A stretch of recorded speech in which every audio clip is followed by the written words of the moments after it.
And this historic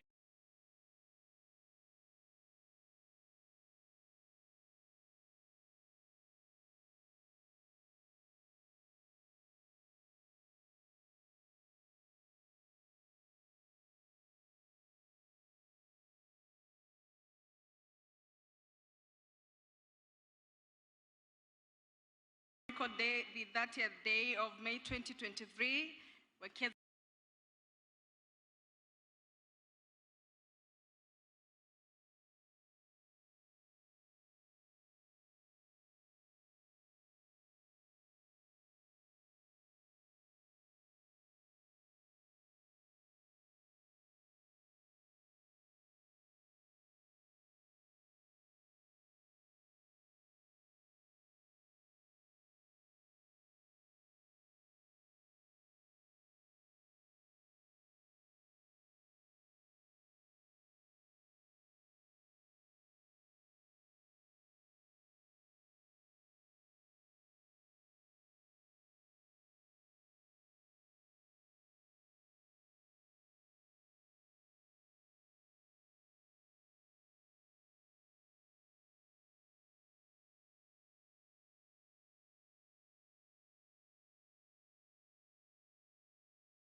branches. We've got a branch that is servicing the East African community in Uganda. We have an office in Harare for Southern Africa. We have an office in Cameroon, an office in Abuja, and an office in Ivory Coast to service the the Francophone West Africa. We are a wholly owned bank by the African governments. Our major shareholders are African governments, so we are a bank that is truly African. It's owned by all of us as Africans. And we have currently about 52 members on the African continent. So all the African governments are members of this bank, with the exception of two. That is, we're yet to get Somalia. We're almost getting Somalia to be a member of the bank, as well as Libya. Those are the only two countries that are not yet members of the bank. So as a bank, our focus in terms of our strategic focus for the next 5 years is really on promoting intra-African trade and AFCFTA implementation. This we consider the arrowhead of our strategy and the major reason for existence. So we have a very strategic relationship with the AFCFTA Secretariat. Basically, we identify what are the challenges to trade, and we develop products and services that are aimed at addressing the challenges to doing trade within the African continent. In addition to that, we also have the mandate, or we are focusing on industrialization and export development.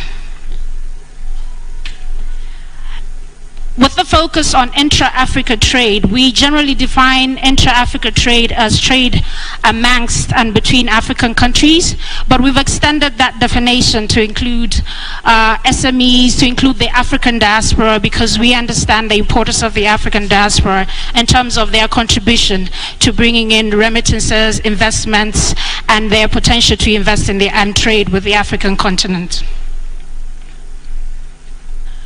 And to support intra-African trade, we have a number of facilities, financing facilities that the bank has developed to support intra-African trade and ensure that we are trading more as Africans and doing more business on the trade and investment angle in Africa. So just to highlight some of those financing instruments, we have a lot of them, but I'll highlight the ones that are relevant, especially I know that this session is for the county governments, so we tried and tailored our presentation to the products and services that will be most beneficial to them. So we have a facility that we call a global facility. Now this is a facility where we've identified some of the big multinationals on the African continent, and we have a dedicated funding for them. And the rationale is that we would like to increase what we call African direct investment, African companies investing in fellow African countries. And the reason we're supporting that is we know that African direct investment has a dual benefit to Africa, from the source country as well as the recipient country.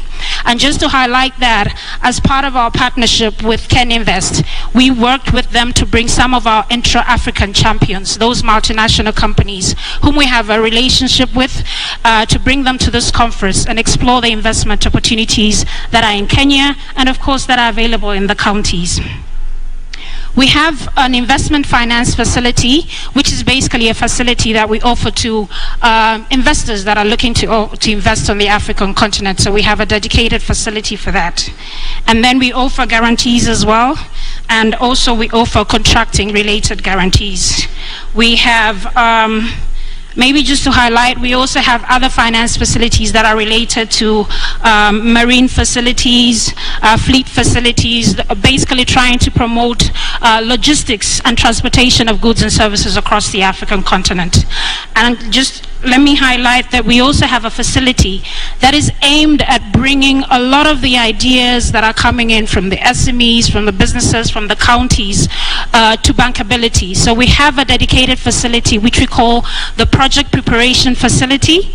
And what that one does is that if you have an idea, a concept that maybe a county is thinking of developing an export promotion processing zone as an example, you have the land, we have a facility that will allow you to do a feasibility study that will ensure that you are able to then seek equity or debt for that particular investment. So I'll just go on to just highlight some of our initiatives that we have as a bank to support intra-African trade, and also to highlight one of the major reasons we're part of this session is that we have a dedicated network. We felt that there was a need to tap into the African sub-sovereign governments, the African countries that have devolved powers, such as Kenya, which has a county governance system, to try and develop a product that is specifically aimed at trying to encourage trade and investment in those particular counties. So what we've done for this under this particular initiative is that we've had at our first trade fair in 2021, we held an African Sub-Sovereigns Governance Network Forum, which was hosted by the KwaZulu-Natal province, and we brought together the various sub-sovereigns in Africa under one platform to create a platform for peer learning, for dialogue, for information sharing, all in a bid to try and encourage conversations around how can we bring investment and trade down to the county levels, and what kind of products should we be promoting to ensure that the trade and the investment trickles not only to all parts of Africa. So we've had 2 conferences so far. The first one was in South Africa. We had one last year in Nigeria, and we're hoping we're actually planning for one, which will be held on the sidelines of the Intra-African Trade Fair in Egypt this year. It will be running, we are having a trade fair that is running from the 5th of November to the 15th of November. So we'll have a conference, a day dedicated to sub-sovereigns, and we encourage all the counties in Kenya to be a part of that. Also allow me to highlight that we felt as a bank that a lot of African companies were not participating in the contracts that were happening on the continent. So we developed a product that supports African companies that are looking to do contracts, and whether it be infrastructure, road, rail, and we call this facility the Engineer, Procure and Contract Promotion Initiative. And basically we are working with contractors on the African continent to support them. So we provide twinning opportunities, we take them to African markets, we share information about the opportunities in terms of bids, tenders that are happening in different African continents, so that they are also able to compete with the Chinese, with the traditional contractors that we've had in the African continent, because we realize that this space is not being taken advantage of by the Africans. So we have a product that's specifically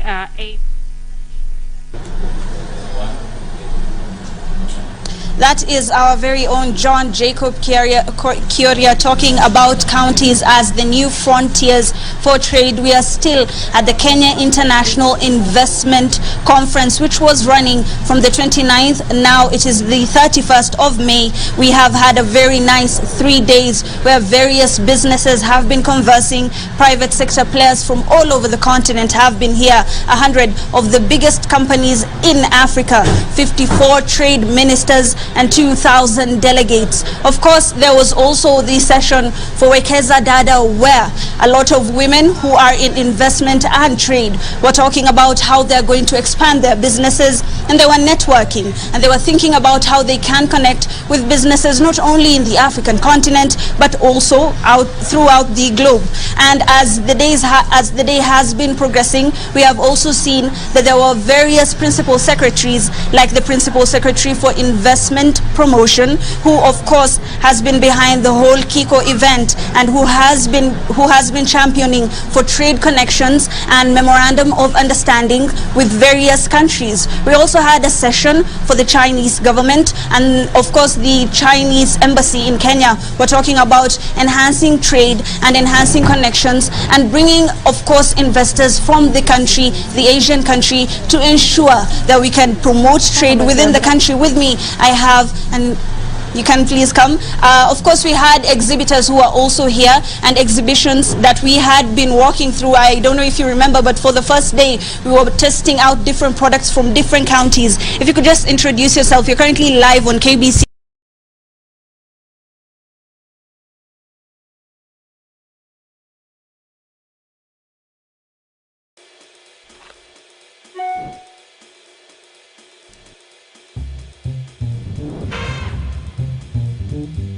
When the stakes are high at work, your tone matters.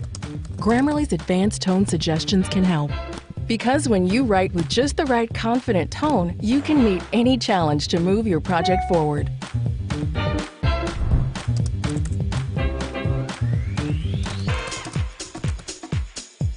Grammarly's advanced tone suggestions can help you find just the right personable tone to motivate and build trust with your team.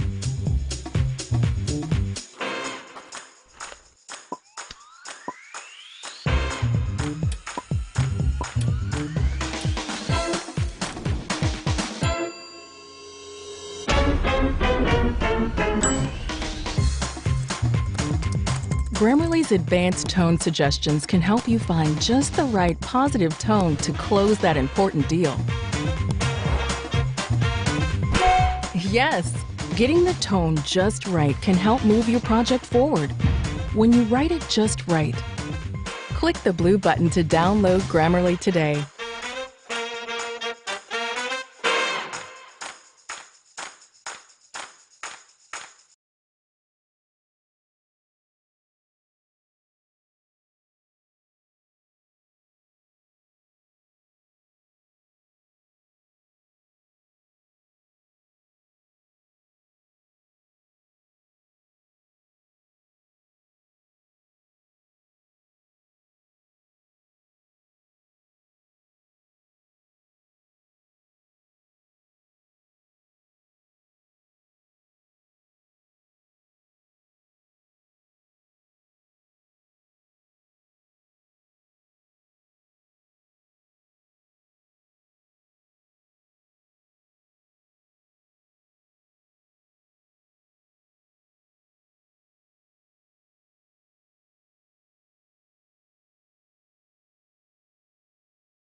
actually will support and actually enable businesses to grow.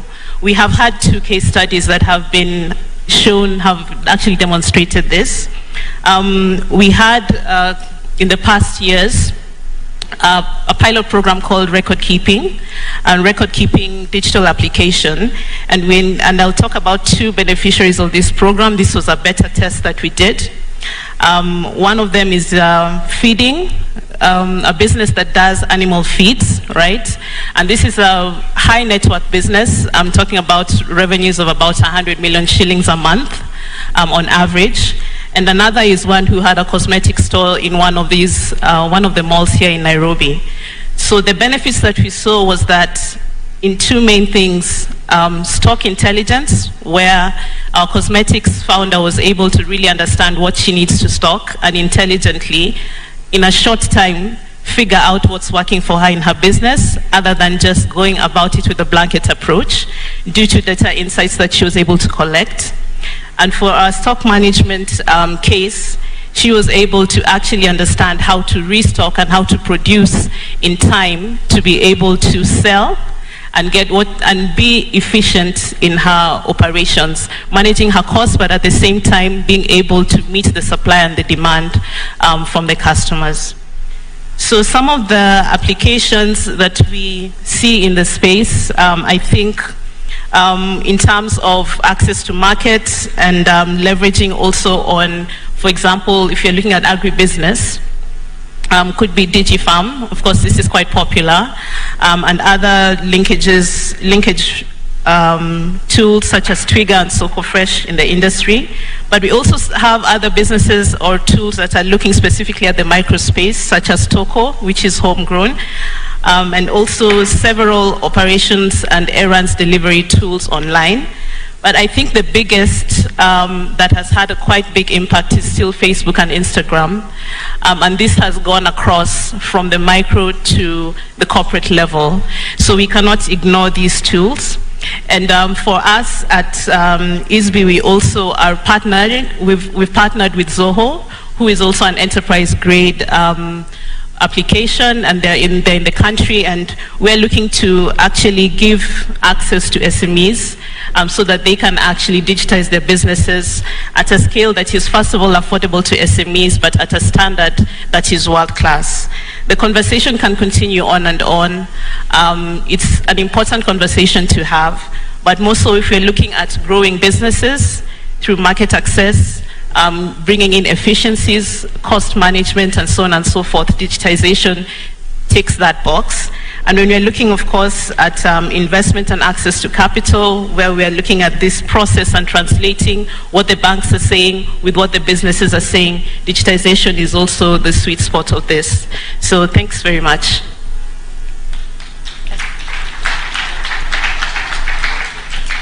Thank you so much for having me. I'm Angela Karaoke, owner and proprietor of Angie's Closet. Angie's Closet is a retail business in the clothing industry. I'm a fashion stylist that was formed and has been operating in the digital space for the last 6 years. So digitization is a topic that is really close to my heart. It's my way of life. And just in case you're wondering why we are holding hard papers and you're talking digitization, it's because we are a sandwich generation. We've been raised the analog way, but we are adapting the digital way. So we have to balance the two, but you're learning and adapting very fast. So use of digitization in developing and improving business skills.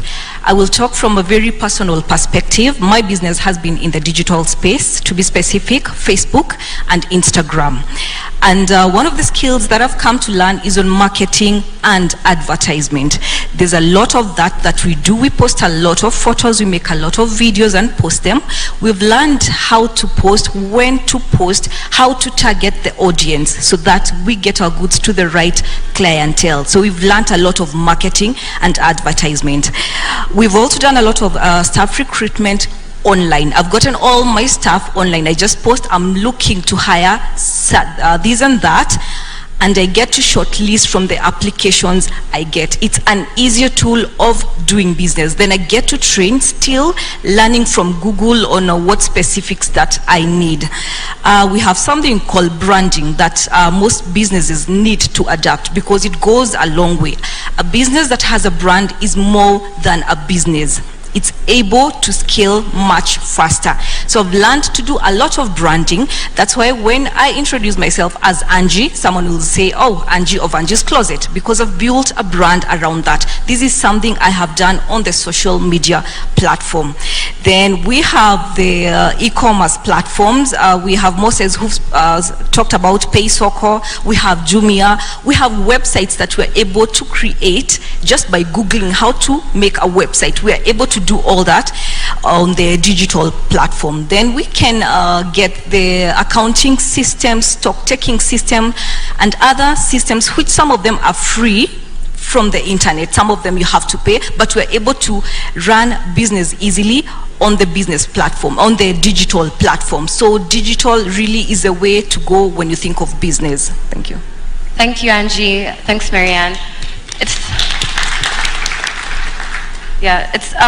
It's definitely insightful to learn of the different tools that are available, both from programs at established institutions here, and those that are also just readily available on your phone when you switch it on, that can give you the support that you need in scaling your business, putting yourself out there, and creating long-lasting brands that, you know, carry on for life. I think my next question, I'll put it to Ms. Beth Mudhui. As we had covered, and in working together on the Wekeza Data Initiative, the lack of accessibility to financing is something that is being addressed directly by this initiative. So I wanted to ask you, how can women entrepreneurs use digitization to access financing and capital for scalability? Yeah. So first off, I speak after the previous banker. There's a lot of contention around answers, and so I'll be very careful with the way I position my answers, and that's on a very light note. Shiro said it, data, data, data. One of the ways that a digitization is able to play a crucial role in aiding women entrepreneurs to access both capital and financing is by ensuring that if you have a business, you have very clean digital records that demonstrate business performance. I'll tell you, I don't know whether I'm supposed to say this, but I'll say this. I just came from a forum just a couple of weeks ago where we were looking at future-ready technologies that should be able to serve the customer of the future. And some of the things that we're looking at is generative AI, we're looking at composability, we're looking at hyper-automation, all sorts of things. All these things can only work for you if you have records. And that's where the problem is. You're a business person, you're selling, you're receiving cash, you're receiving money through M-Pesa, you're receiving money through so many other platforms, but the banker is not able to see this. So the first thing is to ensure that you're able to have proper bookkeeping. And I will engage with you, Strathmore, just to see how we can be able to pass this message as strongly as possible to our customers, because the bank of the future, this is what they will leverage. The second one, which is a bit nascent in this part of the market, not very familiar, this is utilizing digital platforms to raise capital. I'll talk about it from three perspectives or three verticals. The first one is around online crowdfunding platforms. And so those are not very familiar, but they exist, and those who know about them, they're leveraging them. So you have platforms like Kickstarter, you have platforms like GoFundMe, you have platforms like Mchanga and Thunderfund that exist. And so what happens is that entrepreneurs are able to present their ideas, engage potential bankers, and receive financial contributions in exchange for rewards and equity. A local example, I think it was mentioned earlier, is the Soko jewelry brand in Kenya that use the Kickstarter platform to fund their ethical and sustainable jewelry business. And so why am I saying this? Information sometimes I find is a gap. When we're talking about scaling business, you need to know where to find the information, how to use that information to be able to grow your business. We all know about digital lending platforms. Banks are also there. As I mentioned, you need records for banks to be able to lend you. You also have online investment networks. So these are virtual investment networks and platforms that connect women entrepreneurs with angel investors, with venture capitalists, and obviously impact investors. One example that I have in mind is She Leads Africa, which is a platform that connects African women entrepreneurs with investors. And so my clarion call to the audience is to know where to find this information. And once you find it, see how you can be able to leverage it to grow your business. Thank you. Thank you, Shiro. And Marianne, just very quickly on from that, how can digitization or the inclusion of digitization in a business model also, enable a company to access funding from investors? Is that something that is typically done, or is that something that you've seen success with? Well, to pick up from what Beth says, am I here? It's very critical to understand where the world, not only where the world is, but where the world is going. And not having digital records excludes you clearly from the general economy.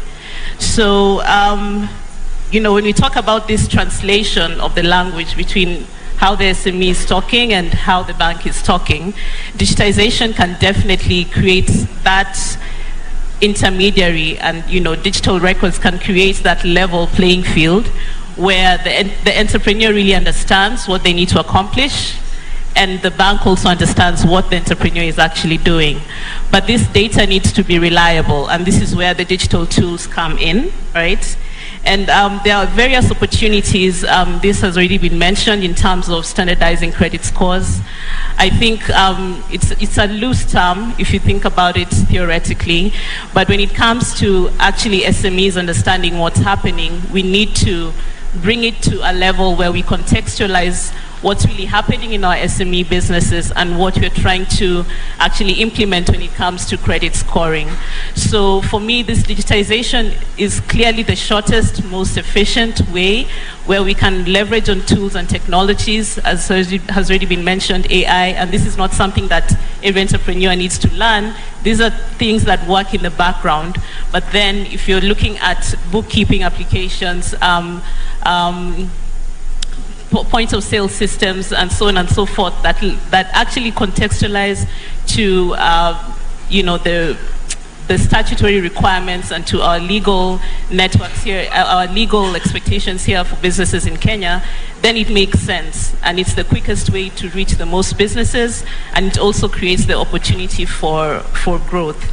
I'd like to really just talk about one other thing, again, from academia. Maybe some people may think that we want everyone to learn how to be an accountant, but that's far from the truth. We understand that there's a share of, and we recognize that new competence is required for digitization, and which is what is the biggest barrier to entry for SMEs within the digital space. However, in as much as this new competence is demanded, the opportunity is so huge that it supersedes non-participation, right? So in the same way we all learned how to use M-Pesa, right? We all know how to make a phone call, and most of us know how to chat on WhatsApp, just to mention. These things are reachable within our reach, and mobility and mobile technologies and internet access, mobile internet access, creates this platform to enable all the digital players to come in to give access to the SMEs. So again, the opportunity is there to kind of have that common ground of the language that the financiers understand, but also to be able to understand what's really happening within our SME businesses, and digitization really is the solution. Thank you. Thanks, Marianne. Shiro, if I could come back to you, and just really interestingly hearing the story of Anjiru and how you were able to stay afloat during COVID and give the workers something to come to every day and really enhance their standard of living through one of the most uncertain times that we've faced as a globe. How can women-owned businesses, and particularly yours, or how have you ensured inclusivity and diversity in the digital strategies that you've implemented, and the decision-making processes as well internally, how you've been able to use digital tools in doing so?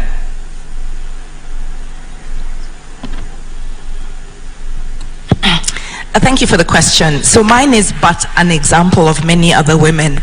So I will speak from design, creative economy, and manufacturing hat, and then retail. There's something called WhatsApp for business. I don't know how many of you know that WhatsApp is not just about forwarding memes, but has WhatsApp for business. If you look at Meta, the group, they have Instagram, Facebook, obviously, and WhatsApp.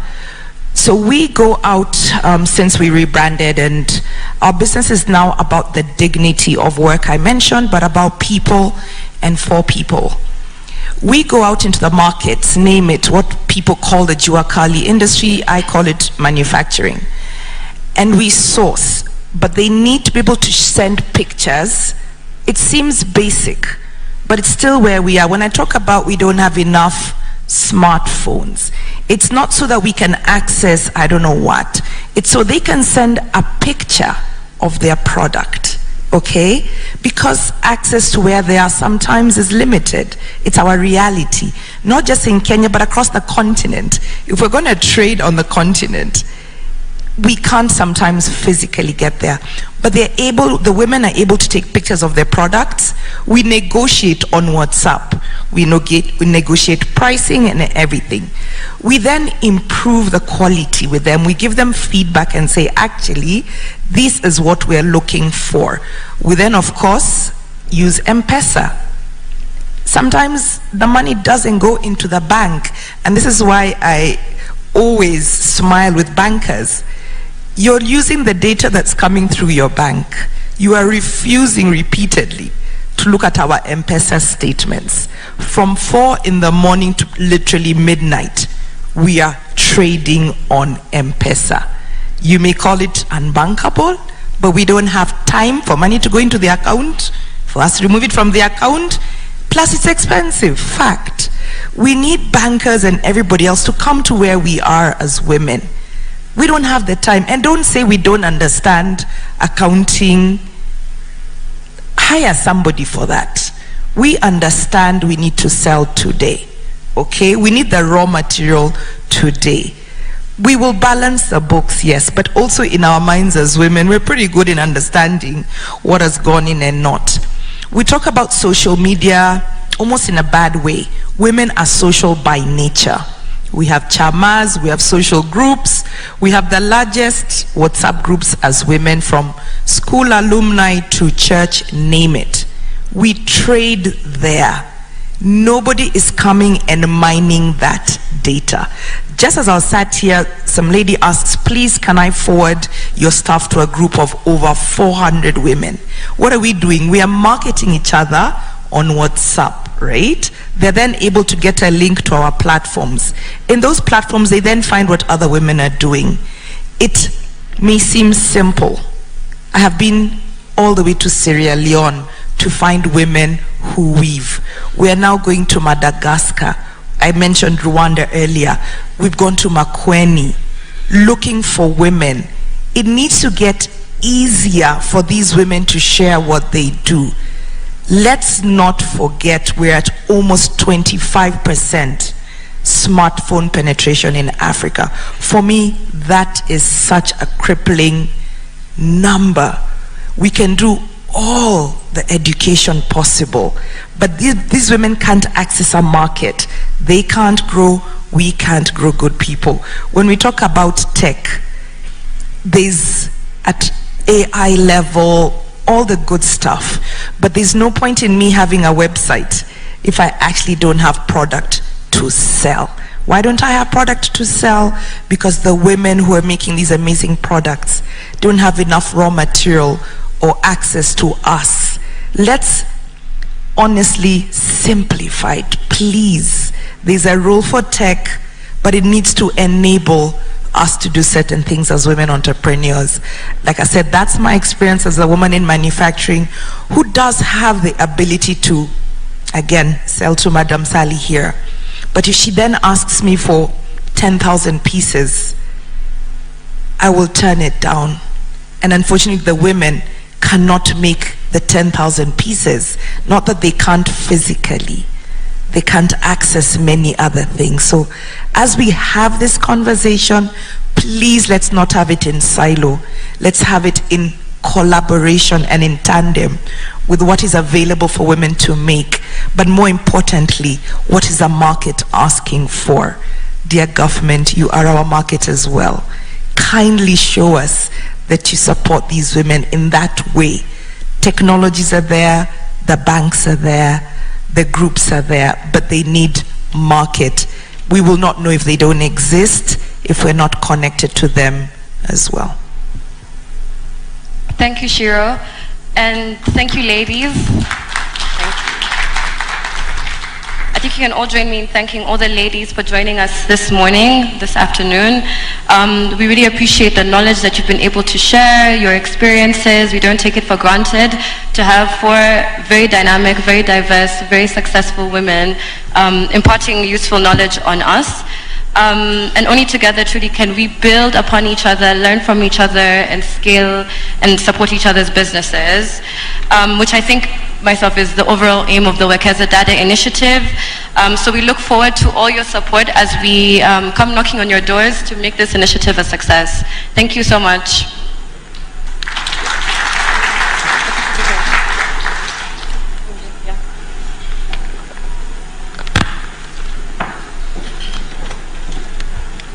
All right, thank you so much, Catherine, and thank you so much to all our panelists who absolutely gave us deep insight on that particular conversation. And let me just say the fashion that was right here, the shoe game, my goodness. But anyway, we need to proceed to the unveiling of Wekeza Dada, and for that particular part of this event, allow me to welcome my sister from TV47, who's also a Gen Z. A huge round of applause for Flora Lemuki.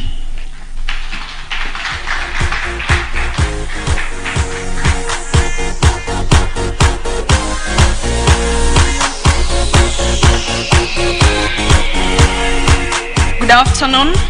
My name is Flora Limuki. I am a journalist from TV47, Gen Z, as you've been told, and a social media enthusiast. We are running around the clock, and therefore at this specific point, I want to welcome our chief guest, and who is also the Women Rights Agency Advisor, Office of the President, Harriet Chigai. A round of applause for her. She comes up stage.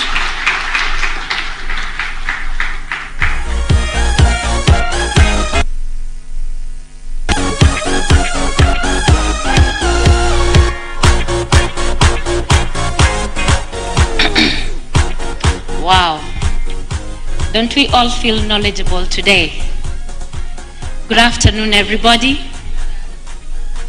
You know, when I was invited to this session, I thought I'll only see women. But the truth of the matter is, we are all here. So that then tells you, matters gender, matters women, matters economic empowerment, matters investments, are key to all of us.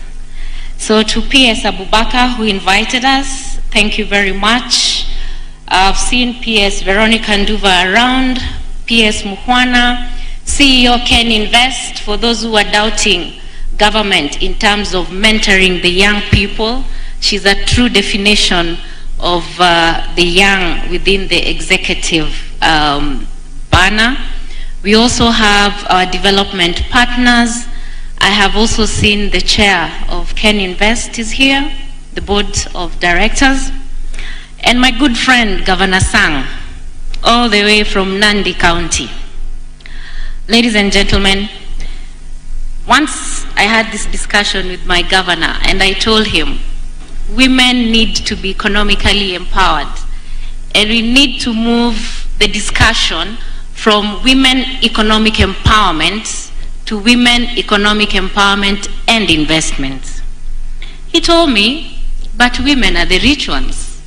You're the ones with the money. And I said, no. The data that we have says it differently.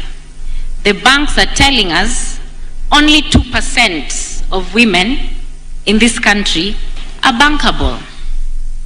And the question is why? Is it that we don't have the data? Is it that women are not interested in taking these bank loans? Is it that we don't have the platforms where women can leverage and have the same competitive advantage with our male counterparts? And it left me thinking that in most cases, really, it's about information. Do we have this information? You've had the bankers here. They've talked about their forums and the activities and the plans they have and put in place for women or for the affirmative action.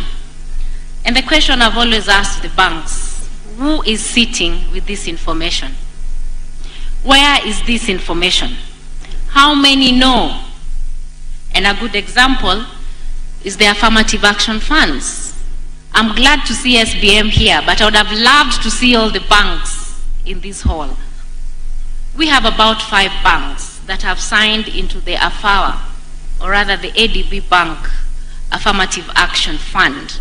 And we are talking about $5 billion bank guarantee for MSMEs. I was hoping the PS will be here. But who knows that these funds are there? How have we retooled and created platforms for women to access these funds? And for the government, as always, the government is willing to support and put in place all measures that will ensure that women MSMEs are leveraged. So I'm honored to join you this morning for the 3rd Kenya International Investment Conference. Wekeza Dada Initiative and its team's leadership is to be commended for convening such a monumental conference, bringing the attention of the world to a path-breaking pursuit to advance the role of digitization in enhancing inclusion of women in trade and investment. I am confident that the deliberations and content that has emerged and will emerge at this conference will go a long way in promoting women inclusivity in entrepreneurship, employment, education, financial services, agriculture, digital innovations, and climate action. It is certain that a fruitful dialogue among stakeholders, academia, industry experts, bankers, government, and other key supporters of technology in enhancing women in trade and investment and entrepreneurship. I am delighted because this conference speaks to all the women who have tilled and tilled the fields and grown crops to feed the people and export others. Those who have toiled in tea plucking, textile and garment, in ICT, within the executive offices, and those who are in retail services, better still known as Mama Mboga, or are part of the web of micro, small, medium, and macro entrepreneurs, because it is out of their collective or singular efforts that the country's economy has gained so much. We must recognize micro, small, and medium-sized enterprises are a major driver of most economies, particularly those in developing countries. Women-led innovations and technology entrepreneurship aligns with the need for diversity in the tech and for more opportunities for women to develop their entrepreneurial and leadership excellence.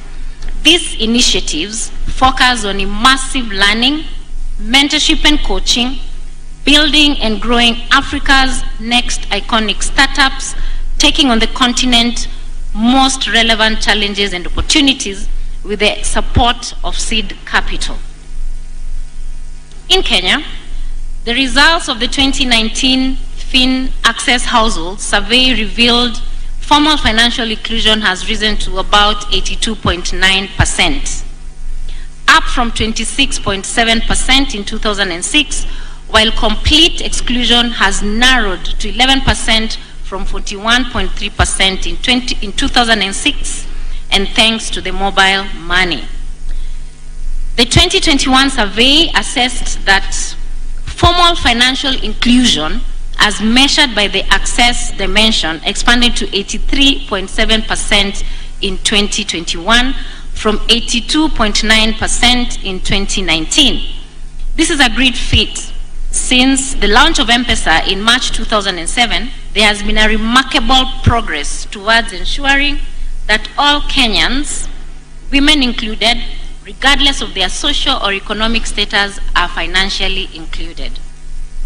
Financial technology deployed by fintech companies has been a fundamental tool in enhancing significant financial inclusion, mainly to unbanked women with small businesses and Kenyans who have been left out of formal financial economy.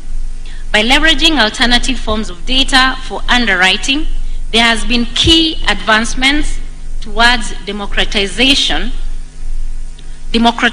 access to credit through initiative and programs like the Hustler Fund to the Kenyan women. Everybody will ask why the Hustler Fund, and I think this is a question that we all need to answer. The Hustler Fund has removed the barriers that most women have when it comes to borrowing. It has also leveraged and ensured that access to finance, all you need is your gadget, and you yourself will be able to control the money wallet in terms of borrowing and in terms of remitting your payments.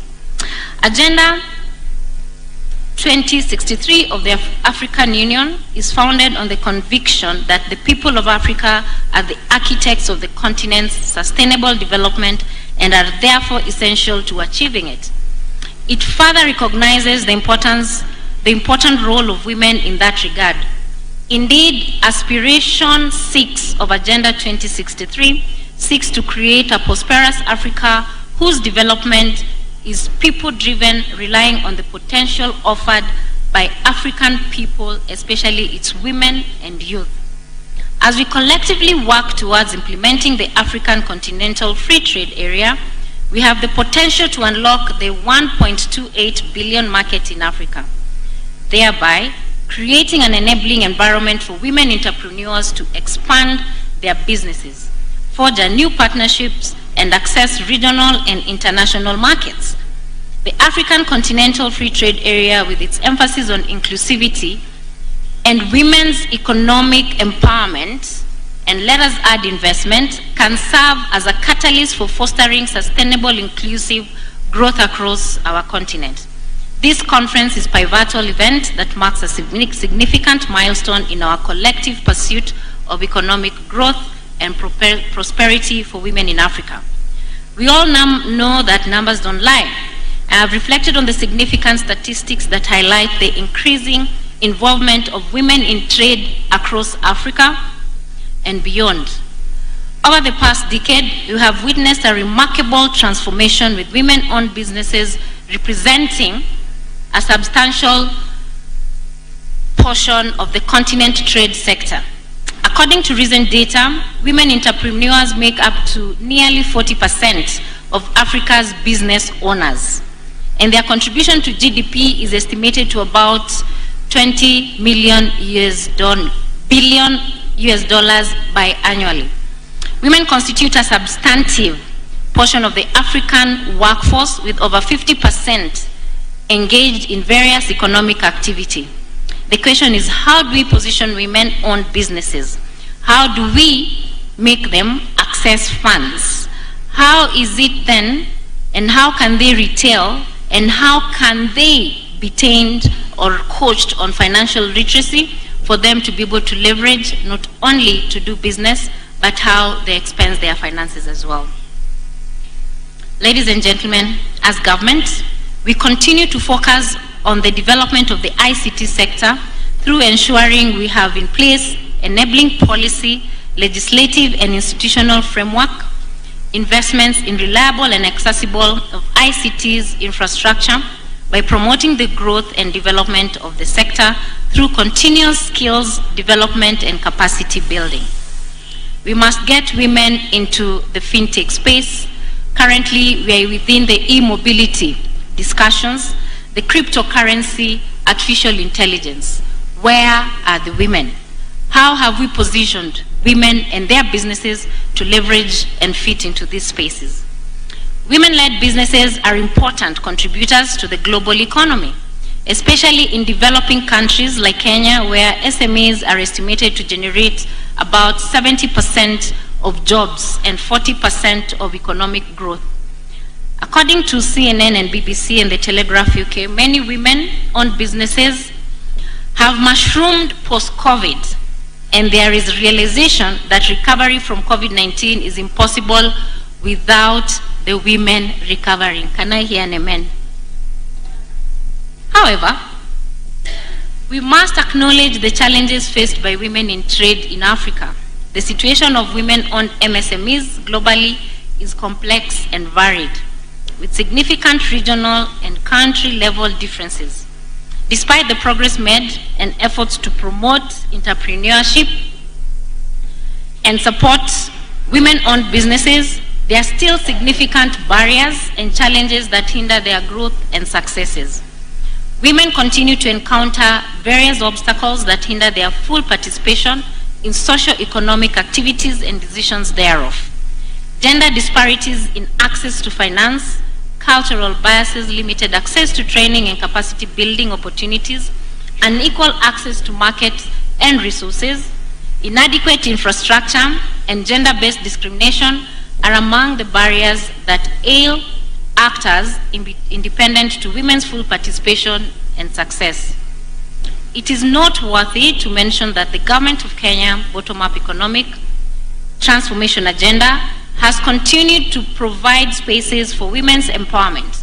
The bottom-up economic transformation agenda is aimed at empowering every Kenyan to make their rightful contribution to national development.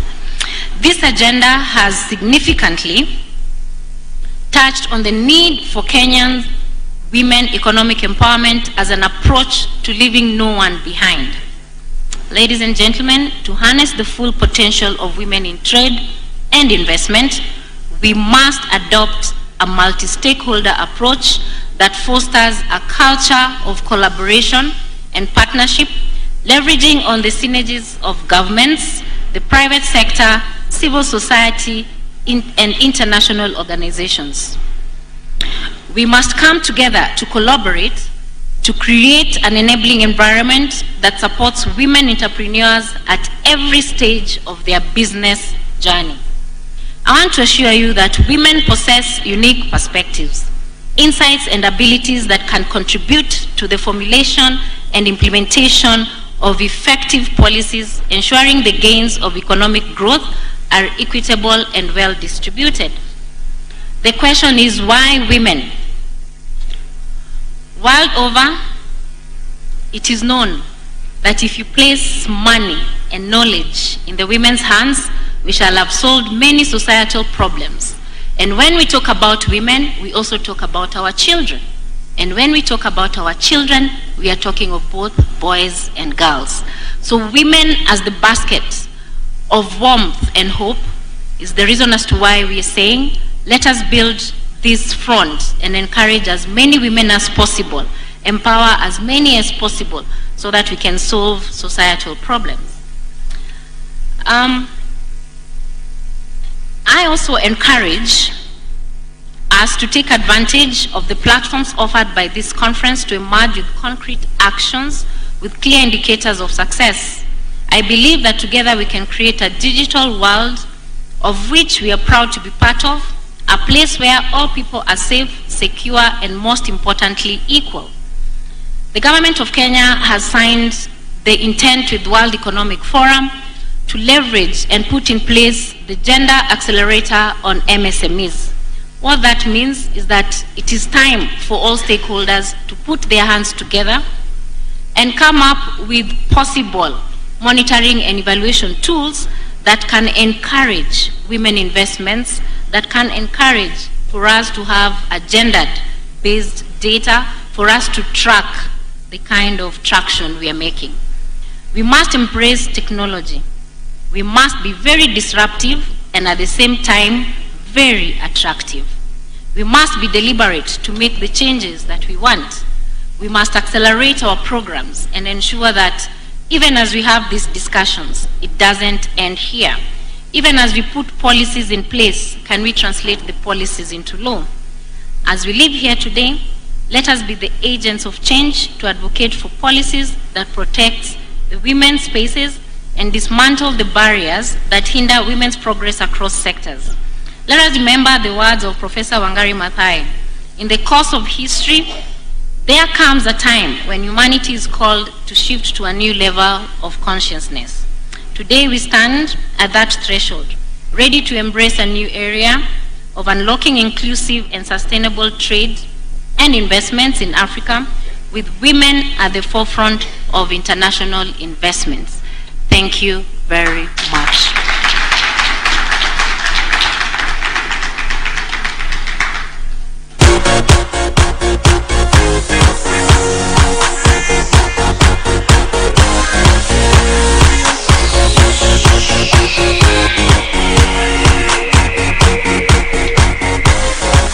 Thank you so much for that informative speech. Time to be disruptive and attractive. And now, for the moment all of you have been waiting for, this session is for unveiling the Wekeza Dada logo session.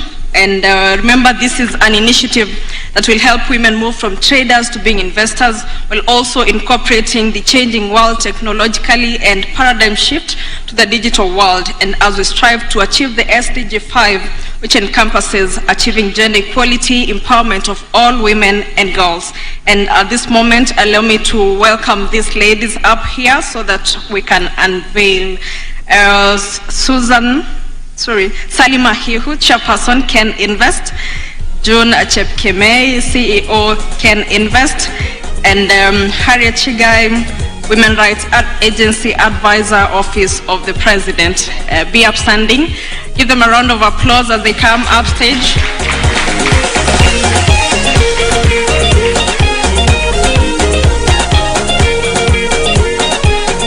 And now, ladies and gentlemen,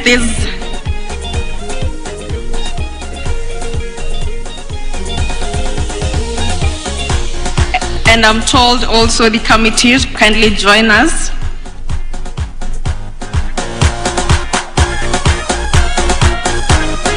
On stage.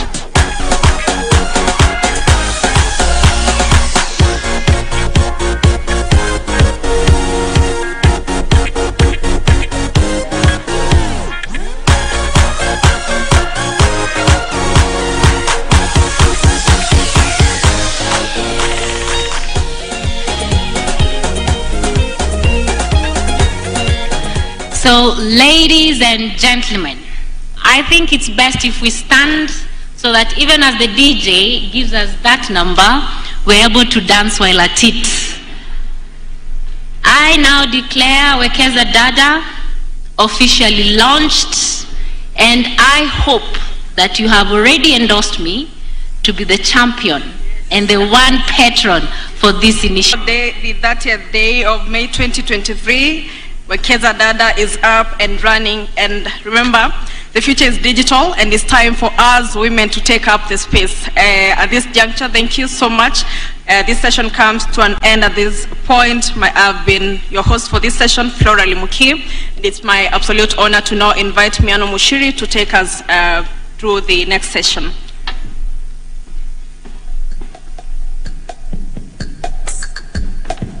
All right then, thank you very much, ladies, for phenomenal presentations, the speeches.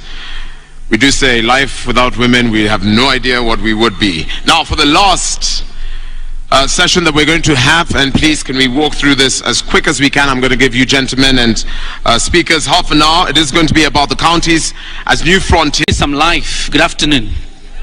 You're well? Fantastic. I promise I'm going to use just about half an hour, and we'll be done with the program and the conclusion of this 3-day event.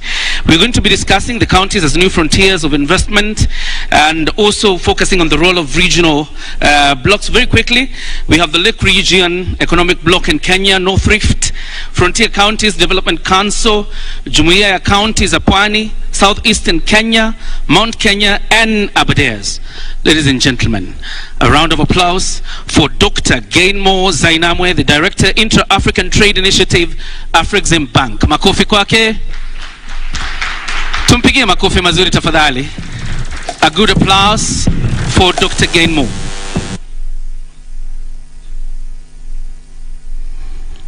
Karibu. And ladies and gentlemen, Apologies, Dr. Gaimo Zanamoy couldn't make it. He's attending the AFCFTA retreat. I will represent him for this presentation. And allow me to write on the protocols previously observed. My name is Matimba Changala, and I work for the African Import and Export Bank. And in particular, I work on trade and investment promotion, but I work in a department called Intra-African Trade Bank. If I could have my slides on the screen, please.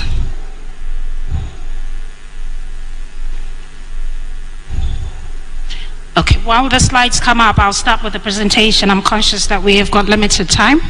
So, Africa Import and Export Bank is a multilateral Pan-African institution.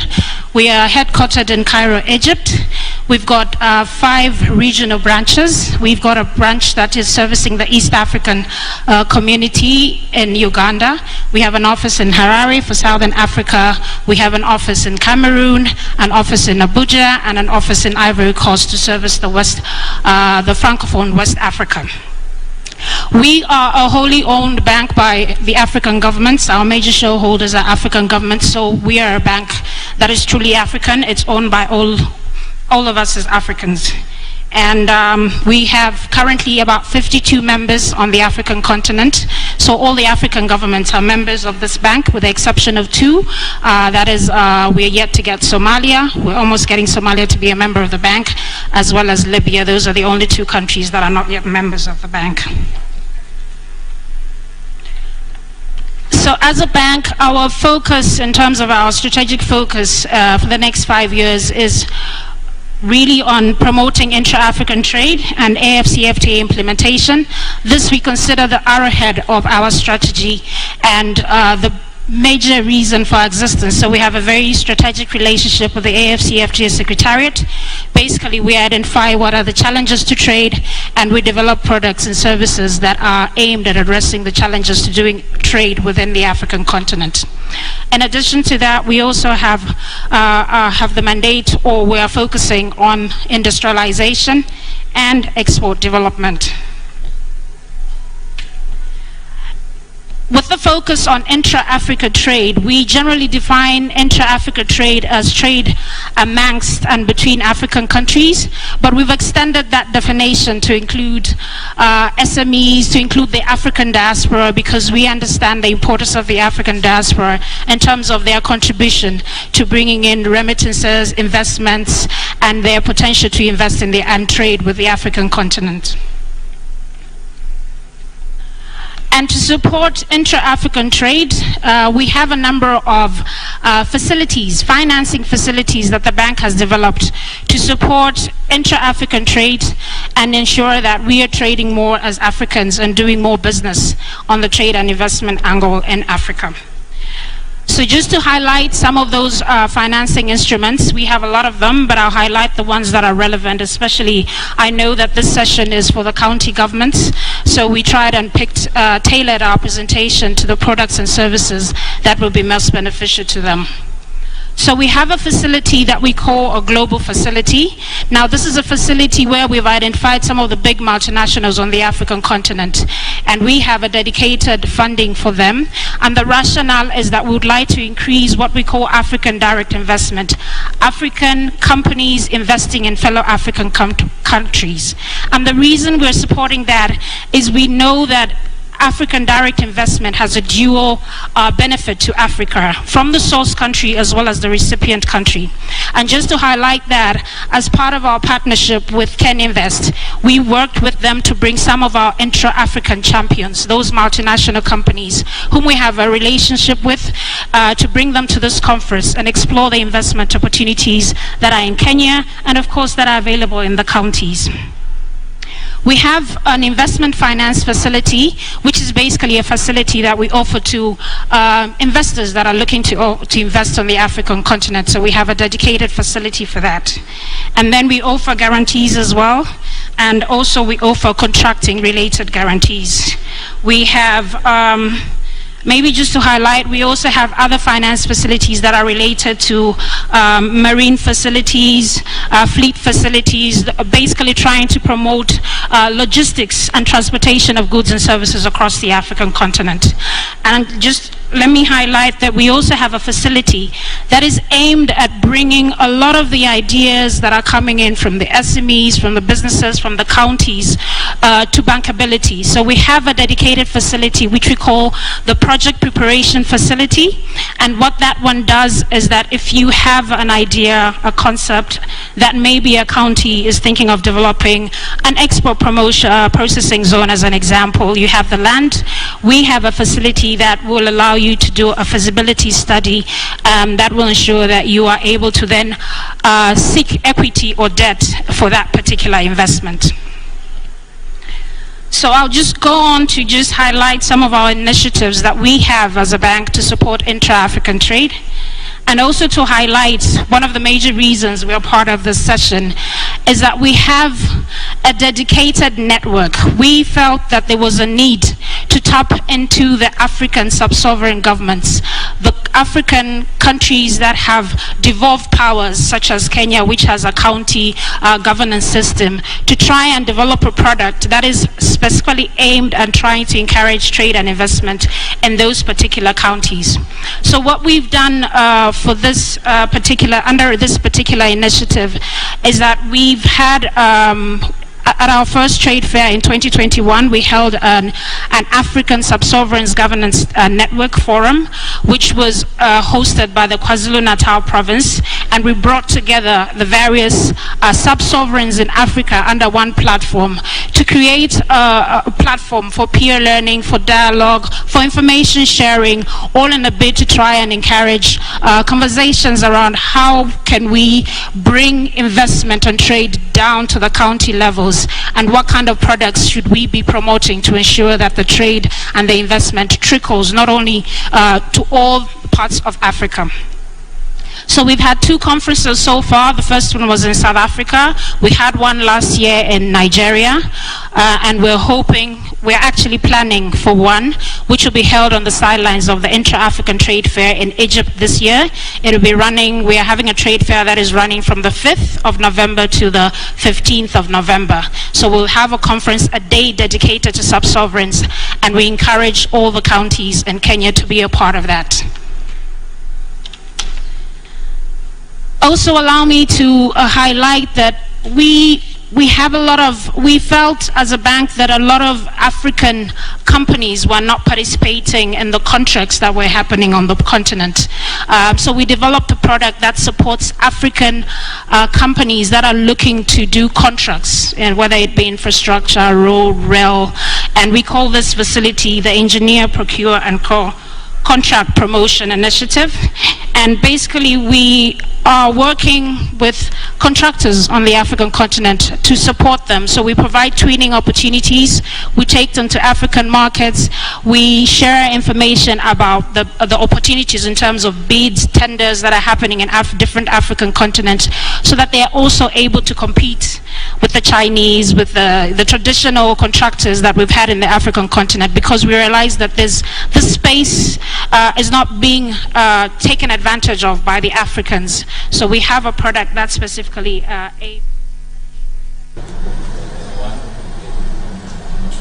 That is our very own John Jacob Kioria talking about counties as the new frontiers for trade. We are still at the Kenya International Investment Conference, which was running from the 29th. Now it is the 31st of May. We have had a very nice 3 days where various businesses have been conversing, private sector